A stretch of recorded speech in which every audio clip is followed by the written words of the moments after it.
I'm Candice Malcolm, and this is the Candice Malcolm Show. We have a great episode for you today, folks. A little later in the episode, I'm going to play an outrageous clip that has been going viral online of an RCMP staff sergeant on the CBC talking about extremism. She literally uses the example of someone who might be becoming extreme by saying someone who has traditional values. So having traditional values, according to the RCMP and according to the CBC, makes you extremist. You can't make this stuff up. It is absolutely crazy. But first, I'm very pleased today to be joined by a new guest on the program and a new face here at Juno News. I'm talking about Ron Chhinzer. Ron is the host of our new show called The Crime Report, which airs every Friday here on Juno News. So Ron was the Conservative candidate in Oakville East during the recent 2025 federal election for Pierre Poilievre's Conservatives. Unfortunately, he did not win his seat, but their loss is our victory because he has now joined Juno News. He's a former police officer with more than 20 years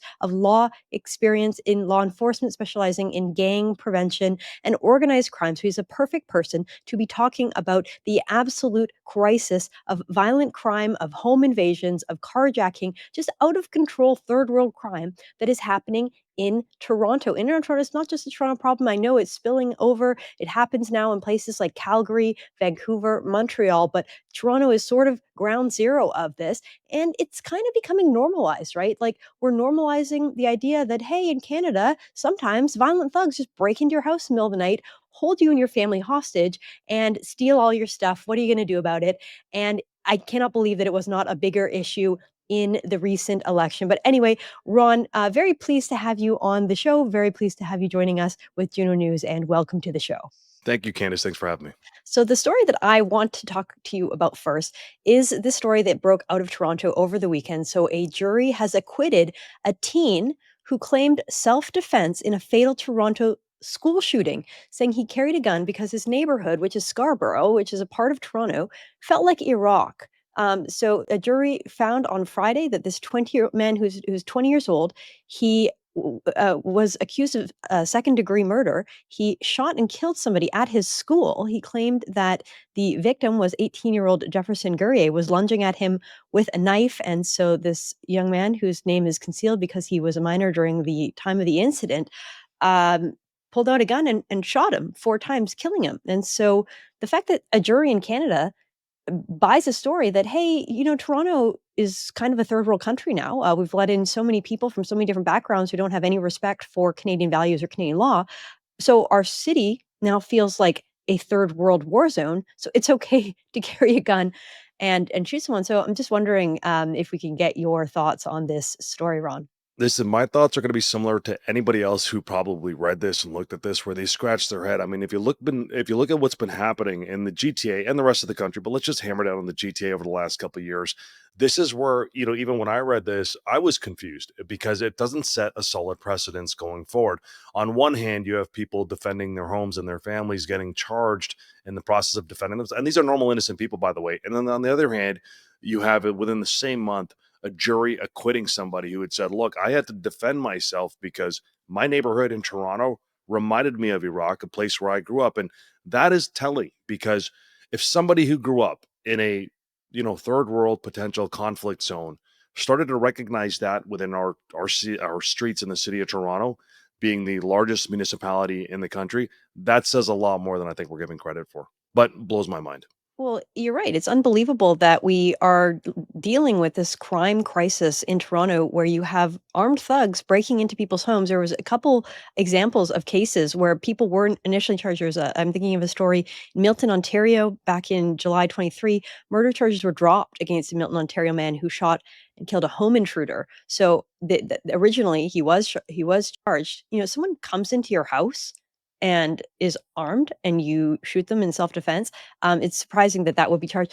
But back to the Toronto case and the Toronto story, I mean, this happened at a school, right? So this caused a lot of concern for parents, moms in Toronto, thinking, I'm sending my child to a public school. You kind of assume that they're going to be safe, that there's not going to be guns and violence. And yet I mean, clearly the jury believed this man's story. Just to clarify, he's still facing illegal firearm charges. He remains in custody and returns to court next week to address the remaining firearm charges. So it's not a full acquittal at this point.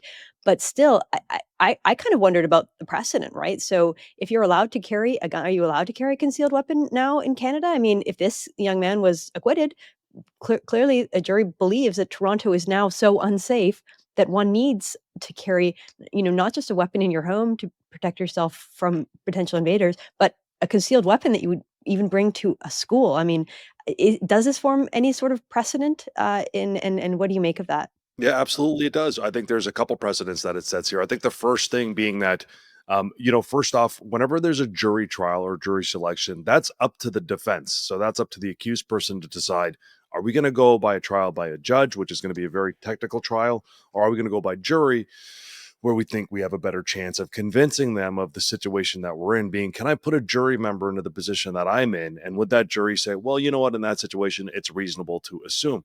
And that's the route that they chose. And that, to me, that shows a shift in culture. I can remember being a police officer earlier on when all these crime shows used to come out. And all these crime shows, they would find a piece of glass and they'd analyze it in forensics and they'd tell you the make and model and speed and all these things you couldn't really do. But we would go to trials and we'd have juries and defense lawyers saying, well, there was no DNA, there was no evidence, regardless of this person being known to police, caught on video, other evidence at the scene. The community and the jury would always ask for things that sometimes they would see in movies. And in this particular case, the other part of this that's interesting to me on the outer layer is what's changed in our culture and our community now as a society, where for some people we can put ourselves in their shoes like this and say, yes, you were 17 at the time, you had a firearm, you said you felt unsafe in your neighborhood, and somebody lunged at you, allegedly, according to this article, and you decided to respond with shooting and killing them ultimately, and that's forgivable. That's okay. But we're still At a gonna. school, I mean, add on to that there were other students nearby. That the accused shooter was a student. The other person apparently was a bully, his bully, who tormented this young man. That's what the jury heard anyway. And so he shot and killed him in the schoolyard, just outside in a parking lot, which again just adds another layer to it.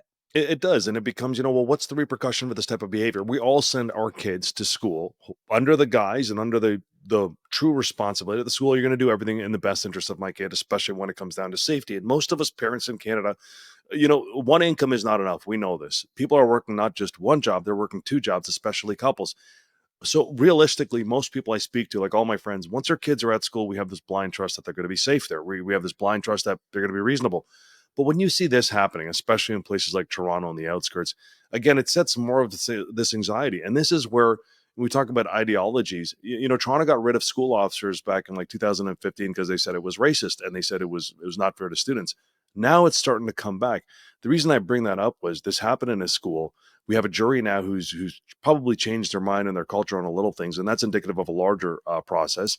And then you have, now law enforcement now is being told come back in and clean up this mess. This is just not good all the way around. And I think this is where most reasonable people see these results and they start asking themselves, well, I've been asking for months, where is the clarity on how I can defend myself? And it's always been met with a question mark.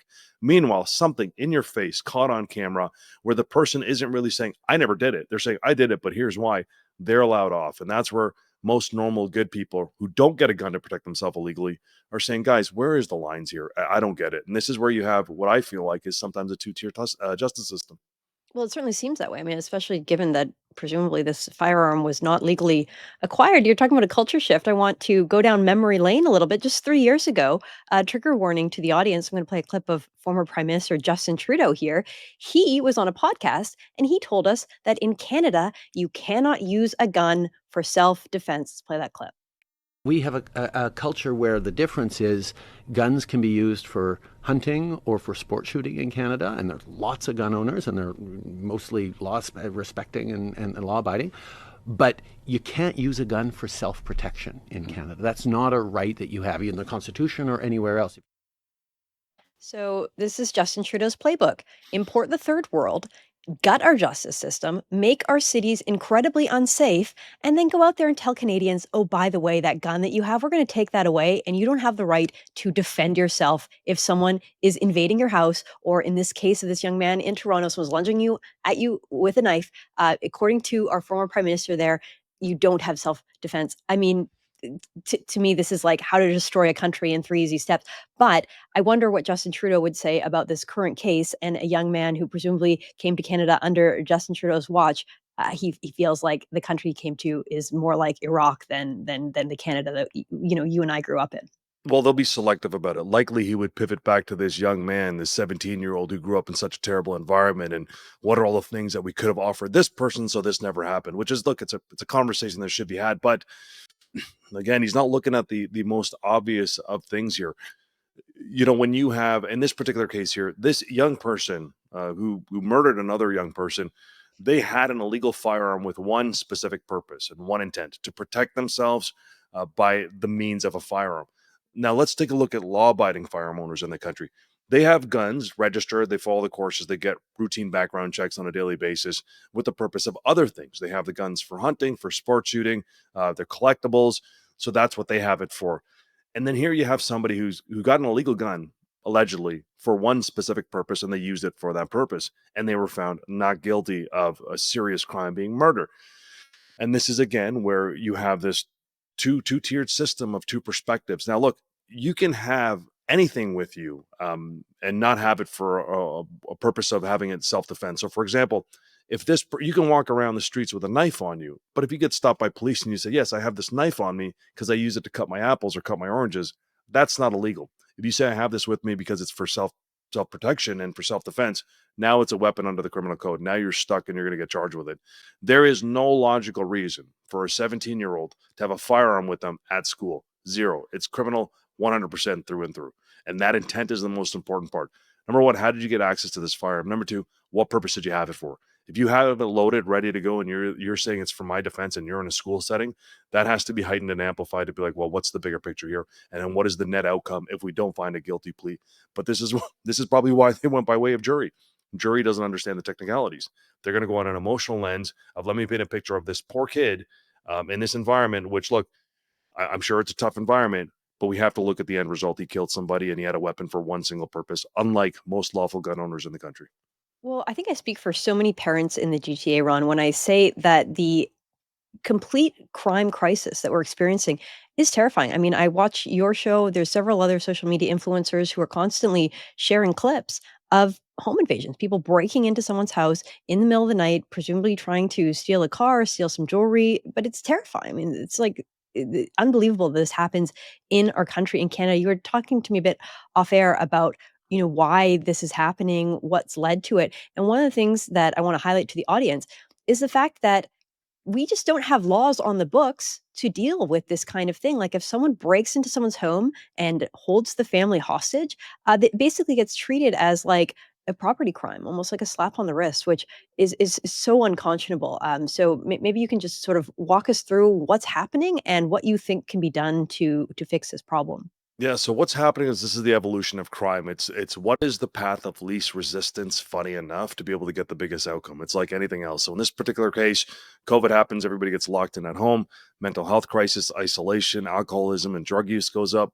Drugs have to come from someplace, generally organized crime, delivered by street level gangs. And then when gangs are dealing drugs, they have to defend their territory, which brings in a demand for firearms from the US because they got to defend it. Well, drug dealing became so dangerous in the GTA and the rest of the country that some of these drug dealers said, you know what, I'm going to pivot over. They found some stuff on Amazon. They took some, YouTube classes or whatever, and then they learned how to steal cars. Well, as the tech guys were stealing cars off of driveways using Bluetooth technology, the real hardened gang members and the real violent people started to realize dealing drugs is a little dangerous for me. I'm going to pivot over to what they're doing, but I don't care for the tech. I'm going to go straight to home invasion style. And you saw the change. Initially, it was pickup trucks, certain mid-sized SUVs, some cars getting stolen because that was where the technology was. Now you see it to high-end luxury vehicles. These are all targeted people, and they get surveilled, whether from a mall or a movie theater back to their home. These violent guys will come in generally around 4 o'clock in the morning, smash in the front door with either firearms or hammer, immediately go to the master bedroom, hold up the family hostage, not only now stealing the cars, but other valuables like purses, watches, and then they leave, and they just leave a wake of violence in the past, and they're gone. And this becomes the biggest issue is we don't know who the next victim is going to be. It could be you or I. And in this country, what I've seen is hilarious, but also very sad. when I'd put up, we'd had a home invasion in my neighborhood a couple days ago, and the victim of it was an elderly male who was ransacked and then had his nose broken, and then his adult son allegedly had tried to intervene and he was choked, and these people had stolen 5 Rolexes from him. And the comments said, well, you shouldn't have had 5 Rolexes. This is the problem. You can never accept not being able to live your life and say, well, if I live my life and I do well in life, I'm going to be victimized by it. And that's just a part of life. You can't accept it. This is on the pathway to countries like, old Venezuela, certain parts of Mexico, certain parts of South America, where you are truly targeted because of your success and wealth, resulting in sometimes child abductions. That is kind of how this thing evolves. It's very predictable, but the lack of attention from our government is that is probably the most frustrating thing. If they just paid attention to this when it was starting to grow, and from every expert, being chiefs of police and police unions, saying we have a huge problem here years ago, we wouldn't be in this position. But even to this day, is anybody talking about it? Well, Nobody. I honestly felt like it should have been one of the major issues of the federal election. From the conversations that I have with people I talk to, I hear about this every single day from moms and from women in the GTA. And yet I feel like the media just hardly even wanted to talk about it, barely touched it as an issue. And I want to use this to pivot because the thing that they do care about apparently is people who have traditional values, this according to the RCMP and the CBC. So let me just tee this story up. We learned yesterday that the RCMP have charged military members for allegedly plotting to form a militia and seize land. This is out of Quebec. 3 men face terrorism related charges.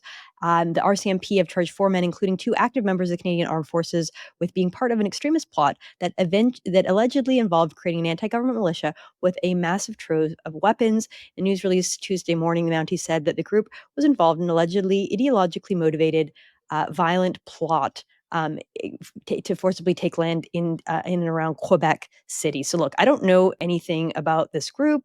I don't endorse them in any way. I condemn whatever they were doing. I don't see much evidence that they were right wing, other than just the fact that there are 2 of them that were active members of Canadian Armed Forces, which I don't know how that makes you right wing. It just means that you served your country, but apparently they were nationalists, whatever that means. So I want to move this to a CBC interview that took place. So according to that interview, the CBC host, RT Pohl, was interviewing Staff Sergeant Camille Habel, and this was going viral online because it is just so insane. So I'm going to play the clip so you can hear her in her own words describing what it means to be a violent right-wing extremist. Let's play that clip. Radicalization in general quite often will show by people isolating themselves and changing their behavior, like changing what they're saying on a subject, like becoming more extremist. And if someone was very believed in equal gender rights, but all of a sudden are leaning towards like traditional values, and that might be a sign that they're becoming more extremist. So if you're leaning more towards traditional values, if you used to believe in gender equality, so you used to believe the left-wing propaganda that they brainwash with you at school, that men and women are exactly the same, there's no difference. And then, you get a little older and you might have some traditional values. Maybe you want to get married and have some kids. That means, according to this person, the staff sergeant in the RCMP, a spokesperson, I mean, she doesn't sound very forceful in her comments. She seems like a little confused by even what she's saying, but she's clearly reading from some kind of handbook. And this is what the CBC platforms, this is what our national broadcaster is putting into the ears and the minds of the captured class of Canadians that sit at home and watch the CBC, lead you to believe that if you hold traditional values, Ron, you could be an extremist, you could be a terrorist. What do you make of all this? Yeah, I looked into this, and this started in 2023 when initially RCMP had some sort of information of this group starting to band together, and then they were pretty active on social media to recruit people for the movement. So, they outed themselves, and they had been known about it. And I'm happy that these people were arrested, to tell you the truth, because of the cachet of weapons and their intent. Nobody can ever condone that. But what concerns me the most about this is the actual interview and the talking points, because generally speaking, when you're a police officer, there's an art to communication, especially on major arrests. And the police service is going to put somebody who can be articulate and hit the points on this point here. And in there, she makes a very specific reference to family values, being Western values, being the pivot point to extremism. Now, that would have come from a bullet point, and that would have come from a talking point. And so oftentimes, those of us in a relationship will appreciate this. It's not what you said, it's how you said it. In this particular case, it's not how you said it, it's what you said. We know for a fact, this is not even debatable, that a healthy family is the strongest mitigator of a multitude of risk factors to develop a healthy lifestyle, both in some lenses of not being a criminal, not being a victim of a crime, and generally living a healthy life. And what we see here is we see our national police force utilizing the most basic concept of every religious group, that a strong family is a strong community, and that's what's good for all of us. And this is passed down through thousands of years of different cultures into us. And now we're being told by our national police force that any pivot back to that, to revalue family values as we know it here in Western society, is actually moving towards an extremism. And when I looked at the extremism that they're referencing, they represent right wing extremism. I've never seen, and I looked for it, really much about any mention of other extremisms like left wing extremism. Why is it always pivoting this way to the right way? And since when has the thousands of years of historic values that we all carry now moved to any other pivot? I'd like to see the science and the evidence to say that we should be going the other direction, because I'll tell you what, it doesn't exist. And for those that have the length of time, 10, 15 years where studies are done, I can tell you that they say that these are not healthy avenues or path. This is a dangerous precedence to set, and it's really disappointing to see another police officer and a police organization represent this so publicly. Well, let alone the state broadcaster putting this out there Yeah. and not pushing back in any way. Like the idea that, hey, if you have traditional values, you might be a right wing or you might be an extremist and you might be on your way to becoming a terrorist. I mean, what does that say to all the Canadians out there watching, saying, wait a minute, is there something wrong with traditional values? Is that what our state broadcaster and our RCMP are trying to communicate to us? I mean, it just seems completely counter to like a healthy, happy society. And so, just to put it all in perspective here, you have rampant crime in Toronto. You have someone shooting someone else at a school in self-defense, and jury saying, well, yeah, I mean, Toronto's kind of like Iraq now. And then here you have the state broadcaster and the police saying, the real problem are those moms and dads who want to have kids. No, this is ludicrous.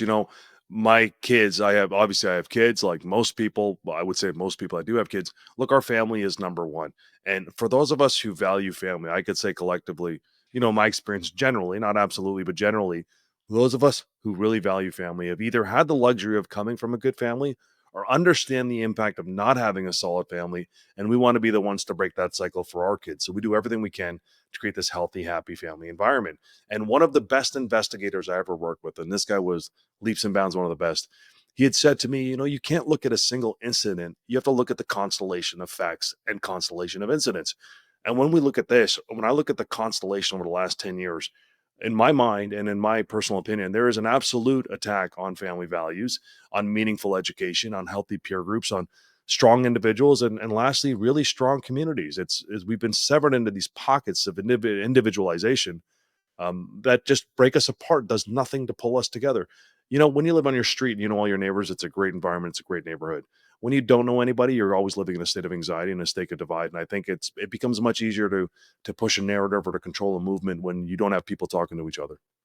Well, I completely agree with that. Ron, thank you so much for joining us. And folks, check out the Crime Report with Ron Chhinzer. It is on Juno News, airing every Friday. We're really excited about this show. And Ron, thank you so much for your time today. Thanks for your insights. And thank you for joining the team here at Juno News. Absolutely. Thanks for the invite. And I'm very happy to be part of the team. Thank you guys. All right, folks, that's all the time we have for today. Thank you so much for tuning in. I'm Candice Malcolm's Candice Malcolm Show. Thank you and God bless.